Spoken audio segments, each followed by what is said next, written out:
মাগরিবের ফরজ নামাজের পরে একটি দোয়া পড়ুন এবং ফলাফল নিজ চোখে দেখুন। কোনো ব্যক্তি যদি মাগরিবের ফরজ নামাজের পরে এই ছোট্ট দোয়াটা পড়তে পারে, আল্লাহ পাক রব্বুল আলামিন ওই বান্দাকে বিপদ আপদ থেকে হেফাজত করবেন। শুধু তাই নয়, আল্লাহ পাক রব্বুল আলামিন তার উপরে 10টি নেকি আল্লাহ পাক রব্বুল আলামিন তার আমলনামায় দিয়ে দিবেন। আল্লাহ পাক রব্বুল আলামিন তার 10টি গুনাহ মাফ করে দিবেন। আল্লাহ পাক রব্বুল আলামিন তার 10টি মর্যাদা বুলন্দ করে দিবেন। আল্লাহ পাক রব্বুল আলামিন তাকে প্রটেক্ট ফ্রম অল অ্যাক্সিডেন্ট, সকল বিপদ আপদ থেকে, বালা মুসিবত থেকে হেফাজত করবেন। বড় বড় রোগ থেকে আল্লাহ পাক রব্বুল আলামিন ওই দিন তাকে হেফাজত করবেন। আল্লাহ পাক রব্বুল আলামিন অ্যাক্সিডেন্ট থেকে তাকে হেফাজত করবেন।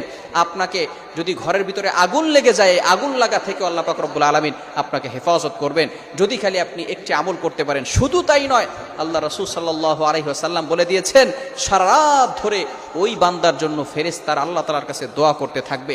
শুধু তাই নয়, 4 জন গোলাম আজাদ